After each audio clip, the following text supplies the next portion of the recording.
This week, it's a festive feast of fun with music, magic and meditation. Yeah, it's Clickmas!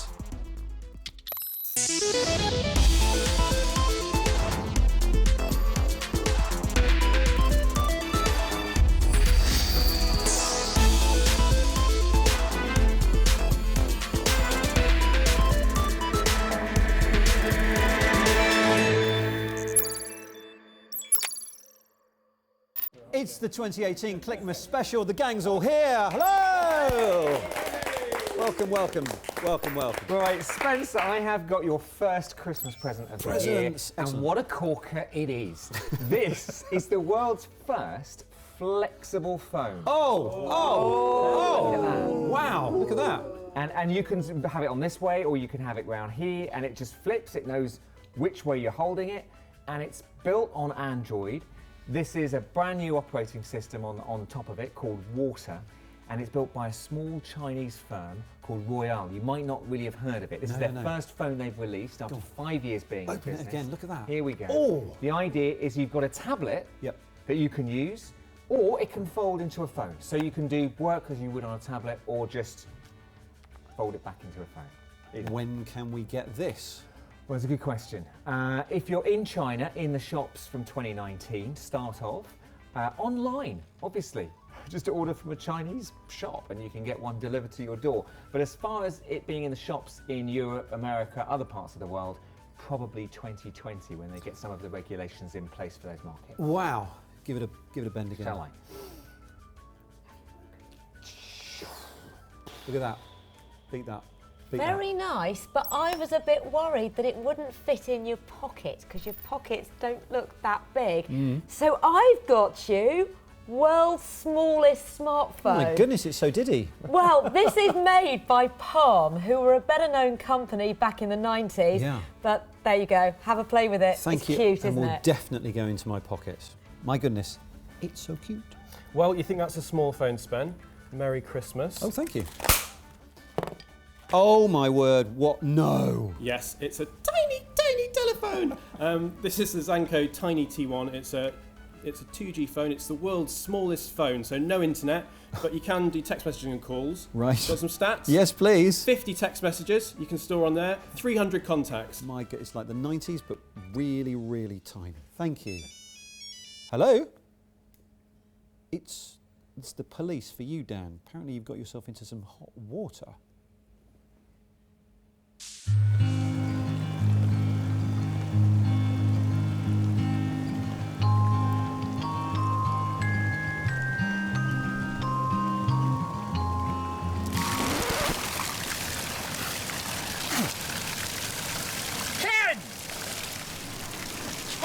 What's going on? Dan, you enjoying my hot tub? Yeah, nice feature. Yeah, I don't think that's standard, that one. I think it's been hacked. What do you mean we've been hacked? Yep, this hot tub's on the internet like thousands of others up and down the country. Let me introduce you to the guy who's hacking it right now. So here's Andy in Glasgow. Hi, Andy. Hi! Looks cold up there. Very windy. So Andy, why don't you prove you can take remote control? Why don't you turn the pumps off? Look, no hands.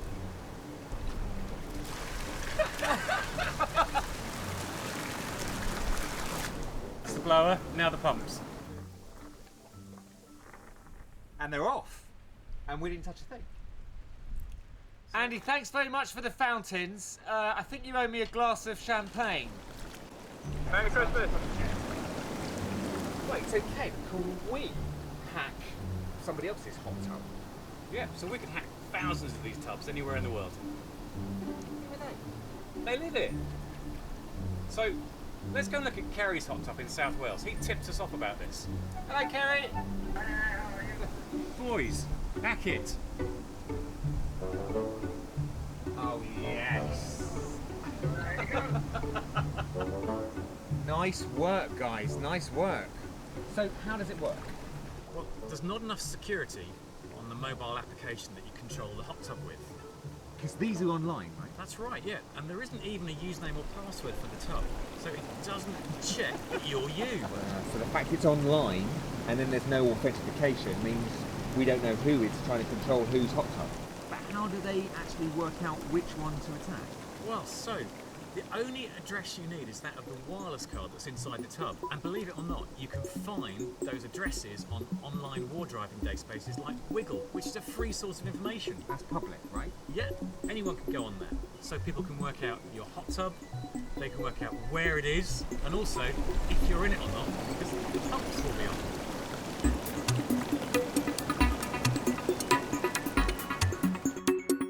In a statement to Click, Balboa Water Group, whose app connects to hot tubs, said, "We have begun the process of securing the application further by requiring the homeowner to create a personal username and password. This should be completed by the end of February 2019. It added, protections within the spa control prevent a dangerous condition being created. Wow, hacking hot tubs. No one wants the hot tub hacked, right? Least of all the company. Yeah, they didn't see that one coming, did they? No, they did not. Okay, all right, we did that as a bit of fun for Christmas, Yeah. but there's a serious point to it, which is this year we're going to get stuff that connects to the internet more than ever. And if you don't take security seriously, then the companies that are providing these products, well, it seems to us that they might not be taking your security that seriously either. Oh, so what do we do when we unwrap our Internet of Things things? Do the thing that you never do, which is to read the manual. Yep. Just once, just to change the password. Don't leave it to the default setting, because then you'll be more secure. And it's important, because once you get through to one of these products, you could get through to another, maybe another on the network, and then it could be your computer that they get into. Absolutely. Do it, or we'll turn your bubbles off.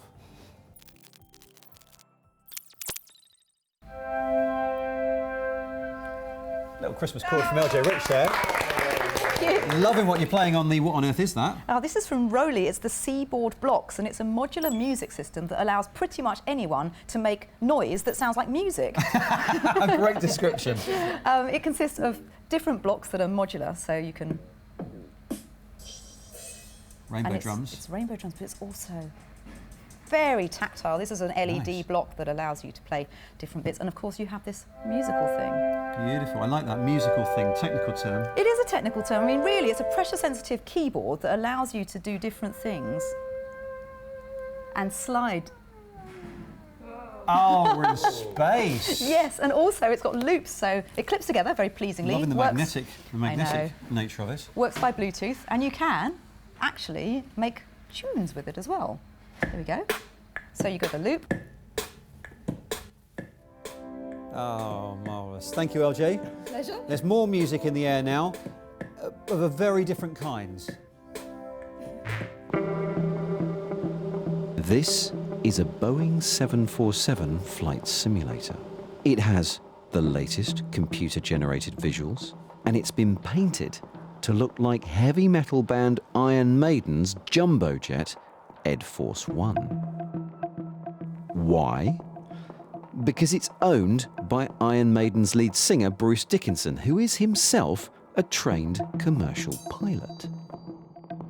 The question is, can I learn to fly one of these in under an hour? Well, that might depend on the quality of the teaching. And it looks like my instructor's turned up.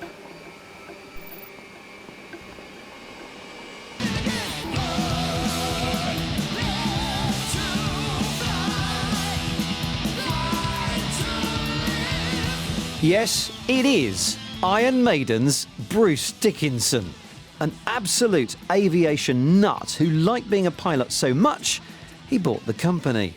Cardiff Aviation maintains aircraft and trains pilots. Captain, walkie, across the magic drawbridge into another world. He has 6,500 hours of commercial flying experience.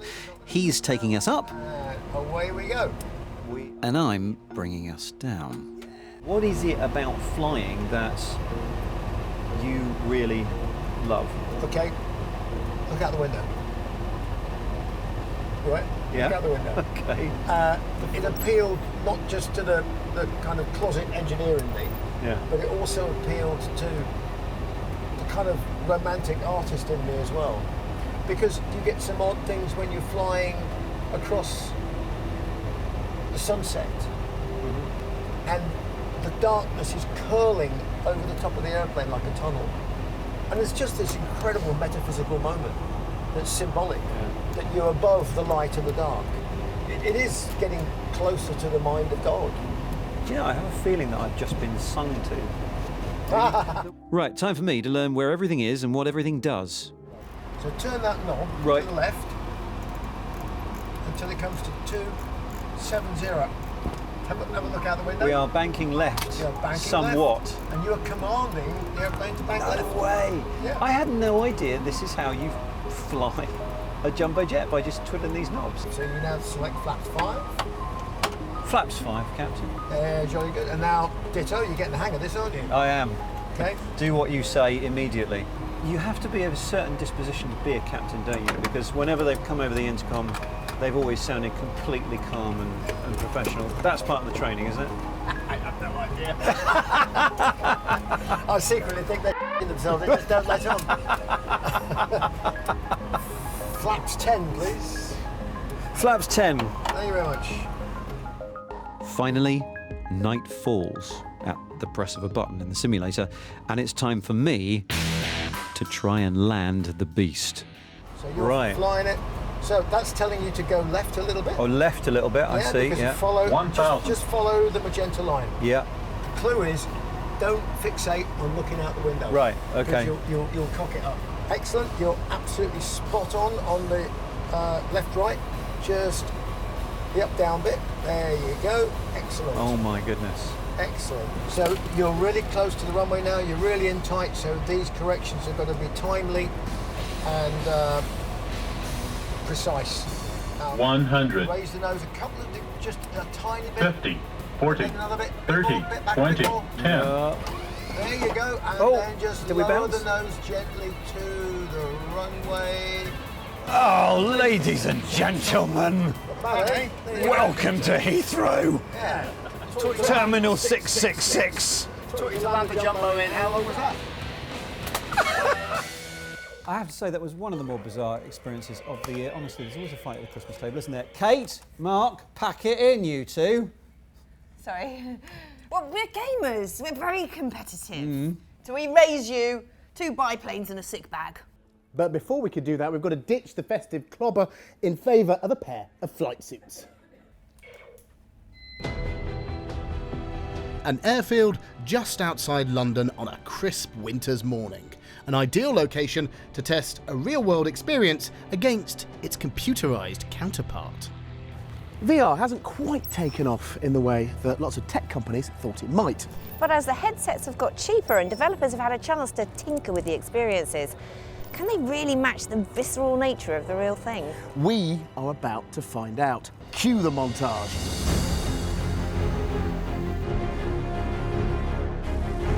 OK, our bargain basement take on Top Gun is now out of the way.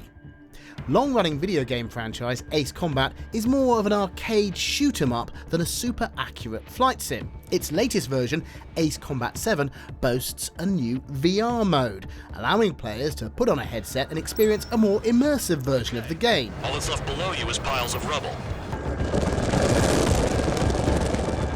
Kate and I are taking to the skies in these Pitts special acrobatic biplanes.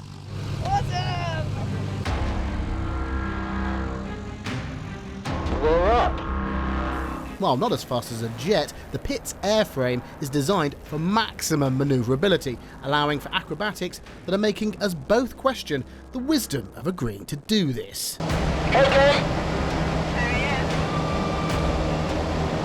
They're going to run through a series of manoeuvres which demonstrate the principles of aerial dogfighting.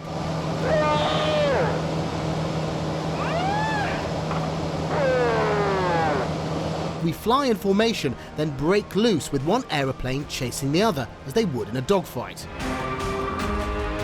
We've been warned that some of these manoeuvres might pull up to 5G, which will make our bodies feel 5 times heavier, as well as inducing nausea. Sick bags have been supplied.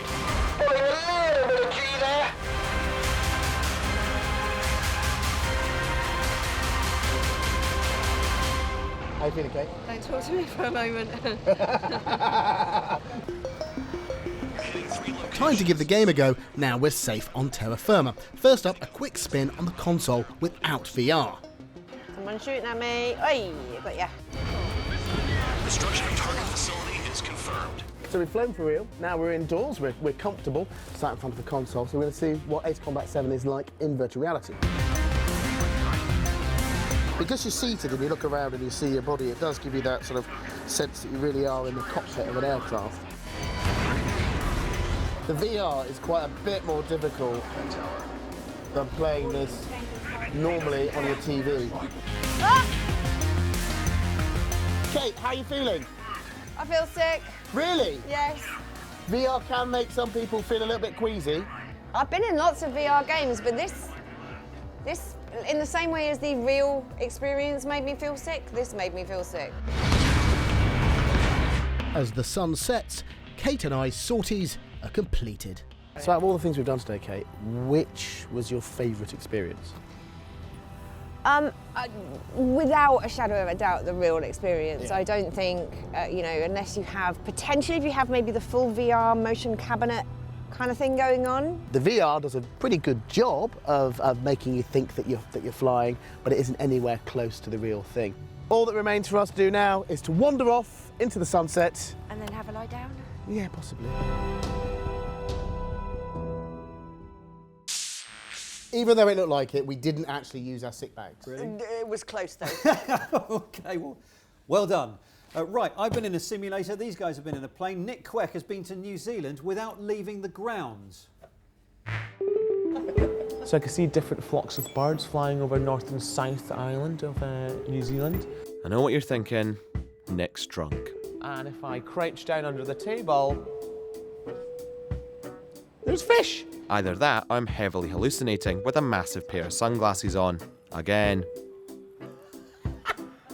Oh yes, golden eggs coming. Oh, I'm touching. No, I'm not. Oh God, that's weird. Well, I'm neither.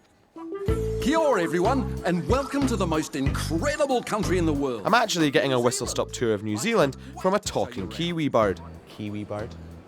And so are these randomers. Oh, that's quite cool. The Zorbs. We're at VFX company Frame Store's HQ in central London, trying out Magic Leap's new multiplayer board game. New Zealand's most popular wedding venues. I'm going to say that's a fact. The Magic Leap 1 is a mixed reality headset where you see virtual characters and objects interact with the real environment around you, meaning you can see your competitors across the table. Inbuilt speakers means you can hear them too, as well as the game's spatial audio. Often people, when they think of New Zealand, they think of the amazing scenery, Lord of the Rings, The Hobbit, but there's so much more to the destination. And so enabling us to bring to life the stories and add those elements in through a mixed reality experience really showcases the destination in a new light. It's new technology, you know, it's new software, it's new hardware, and we worked for quite a long time building up an understanding of how, you know, some of these experiences might work. Waving a lot. Oh, the lobsters attacked him. The headset sensors and 6 cameras track where you and your hands are, strengthening the illusion and allowing you to interact with the digital items. Oh, here comes my golden egg. Thank you very much. Each viewer sees the same objects, but from their best point of view. So Pete the talking kiwi bird addresses each person simultaneously as if he were talking to just them. Are we ready? Then let's go. For the elusive company that was recently valued at $6 billion, they've certainly got plenty of cash to play with. Oh. Air New Zealand hopes the tech will one day be used on board their aircraft, where they'll certainly have a captive audience. And down the line, they want to bring the game to your living rooms and improve the interactivity between players. Right now, I'm pleased as punch with my holographic flying trophy. Oh, the golden egg cup goes to me. Thank God.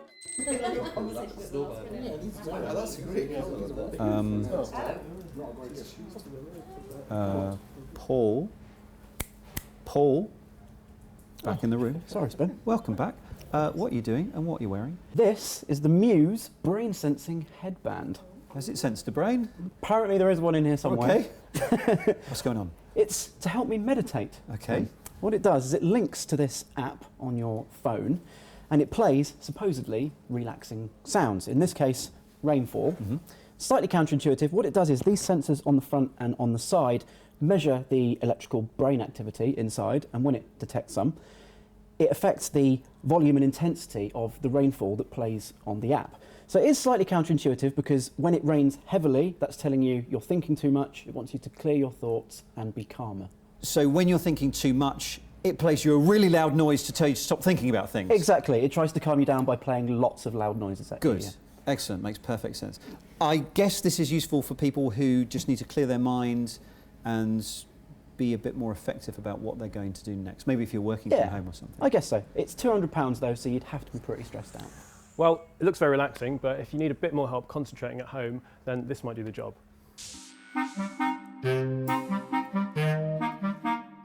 If you've ever worked from home, there's probably something you've struggled with. Not noisy neighbours or running out of coffee, but something much, much worse. I'm talking about procrastination. Home alone, the only person that's going to know if you slack off is yourself. But what if someone were watching you, holding you to account for how you were spending your time? Well, that's the idea with FocusMate. Why go to the office when someone can watch you from your own home? I'm watching you? Yeah, all right, I'm working, yeah. The idea is to connect you with another person who's also struggling to get stuff done. You agree a day and time on the FocusMate site, and then you meet up for some virtual co-working. Okay, so far so good, but this is when things get a bit weird. With the introductions over, you now spend 50 minutes working in total silence. The webcams are still on though. You can spy on them, and they can spy on you. The hope is that if you know someone's watching you, you'll both be more productive. So that's the idea, but what's it actually like to use? Well, I've got my first session booked in with FocusMate's founder. Hello. Hey, Stephen. So you're at home right now. This is your living room, is it? This is the casa, yeah. Oh, wow. This is FocusMate HQ. What's wrong with good old-fashioned willpower when it comes to working? It doesn't work. Even if your willpower is just amazing and you're like way out there off the charts, you're still contending with more distractions than really you're built to handle. Taylor says that FocusMate is founded in real science by activating behavioural triggers around commitment, accountability and social pressure. The thinking is that you're more likely to get into the flow. Each call is meant to begin with you both stating what you want to get done in the time, and then end with you revealing what you actually achieved. It's tweaks like this that Taylor claims make all the difference. What we've done is we've just baked in this structure that says, hey, if you adhere to this format, great. If you don't, there's a potential penalty of no longer being sort of in the good graces of the community, and that's a huge driver of behavior. The FocusMate community is still quite small. You'll see familiar faces cropping up all over the calendar, but while there's not many of them, it's clear that something keeps the users coming back. Ben lives in London and has been using FocusMate for several months. There's been a lawyer from Germany who's been studying for her exams. I met a guy from Romania who's trying to learn a language. And then I met a guy from California who spent about 25 minutes stretching in front of the camera. The number of people working remotely is growing every year, and so while FocusMate probably isn't for everyone, in the future tools like this could be a lot more important.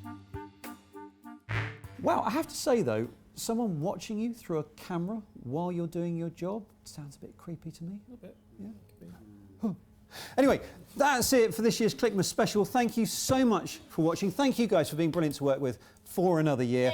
We have one more present for you. If you weren't in the audience of our recent Click Live show, next week you can see it on TV. From us to you.